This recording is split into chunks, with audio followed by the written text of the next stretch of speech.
We are down to 2 Canadian team picks left in the first round, barring any more deals. Edmonton is up next at number 22, and with all the trades we've had so far, 10 in all, involving almost every team, the Edmonton Oilers have been remarkably quiet. Kevin Lowe and company, were they just waiting for someone at 22? We'll find out shortly with their first pick in the 2008 NHL entry draft. And there on the right is Glenn Anderson, a newly minted Hall of Famer selected by the selection committee on Tuesday.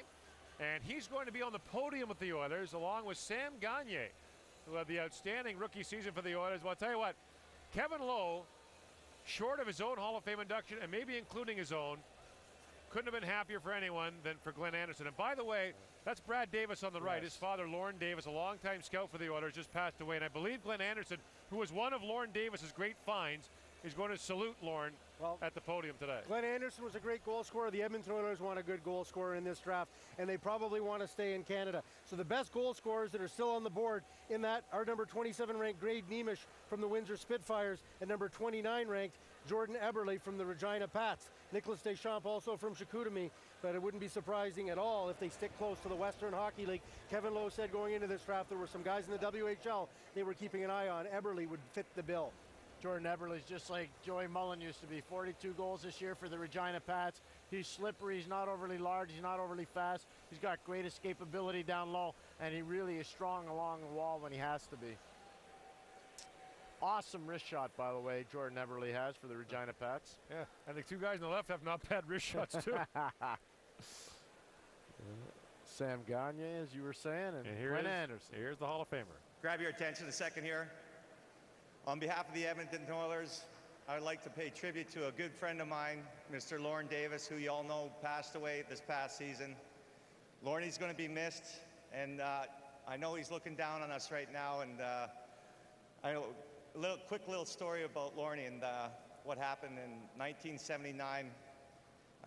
I was playing for the Denver University. He came down and scouted me out, and I happened to get drafted that year by the Edmonton Oilers, fourth round.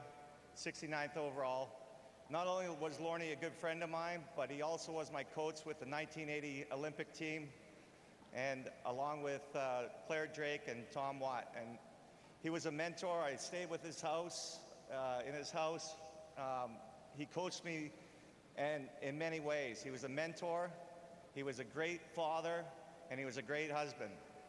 I'd like to pay tribute to Lorne on this pick.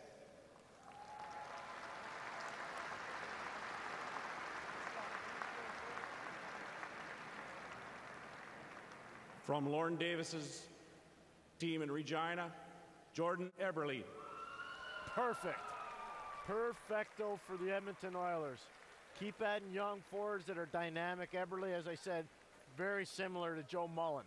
Not saying he's going to be a Hall of Famer like Joe Mullen, but very, very similar. Absolutely a great goal scorer. As you mentioned, Pierre, 42 goals in the Western Hockey League in 70 games. 2 goals in 5 playoff games. Scored 4 goals at the Under-18 tournament for Team Canada. Once a goal scorer, always will be. Think back to when this kid played novice, he had 216 goals as a little novice hockey player way back when. He's got the great moves and does a terrific job. And, you know, he's been a goal scorer right from the get-go. And if you look back on history, you'll see it the viz out of from the West Edmonton Mall tournament, the brick tournament, and it was novice player Jordan Eberle scored 3 goals of his 216 that year, and it was against some kid named Steven Stamkos and a team, and they went on to win the brick tournament, did Jordan Eberle's team, and he scored the overtime winner in the championship game, and they got game MVP, and they ended up winning the tournament, and that was to beat Steven Stamkos' team. So what goes around comes around for all these young kids. He's 5'10", 173 pounds. The knock on him is that A, he's not overly big, and B, he doesn't have breakaway speed. But Kevin Prendergast, the director of scouting for the Edmonton Oilers, is absolutely convinced that his speed is good, that he's done all sorts of testing at the prospects and did quite fine, and they're confident that this is a good pick who will play in the lineup and score goals for them in time. He's going to need some time to get stronger and bigger, but he's got great potential. By the way, if you're an Oiler fan, you can now start the clock on comparisons. Anaheim took Jake Gardiner. With your pick, You took Jordan Eberle with theirs. So let the comparisons begin down the stretch and see who gets there first. We've seen that before with Edmonton and Calgary. Remember that when they had a little situation going on with Jared Stoll and Matthew Lombardi. They almost had fisticuffs on the draft floor over that one. But so they get their man, and the Oilers, who have been stockpiling as well, good young players. And don't be surprised, by the way, this is only the first round of the night. The rest of the draft goes tomorrow. A lot of talk that the Oilers will be very active in the trade market over the next 24 to 48 hours. They've got Pitkin and one of those names being Jared Stoll. They've got some assets to move, and so you can see that Jordan and Kevin Lowe are making their way in.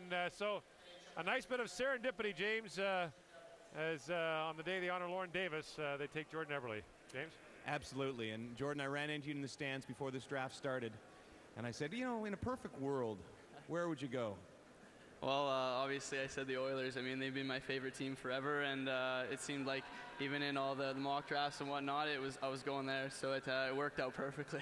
It must be unbelievable. You shook Sam Gagner's hand on the stage. Watching him come in and play last year in the NHL and have an impact as an 18-year-old, did that inspire you that maybe you could do the same?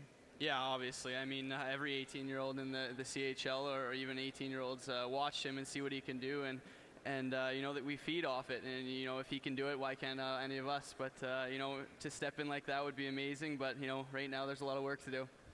14 of 22 Canadians now taken in this first round, Kevin Lowe. You took 3 last year, another one right here. What does it say about Canadian hockey? I think it's alive and well, and I think due to it started with a long time ago with the teams like the Montreal Canadiens, the Toronto Maple Leafs, and carried on to great organizations like the Oilers and Flames and Senators and Canucks. Hockey's great in this country. You did remarkably well last year considering unbelievable amount of injuries. Seeing what Philadelphia has done this year, do you believe you're ready to contend as soon as this season?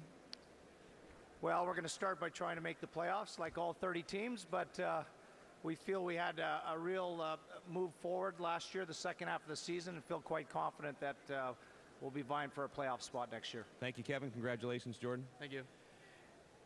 A lifetime dream coming true for Jordan Eberle, who grew up as a Edmonton Oiler fan throughout and now becomes an Edmonton Oiler. It doesn't happen very often when you consider there's 30 teams in the National Hockey League, and every one of these kids, although they're happy to be picked anywhere in the first round, are thrilled.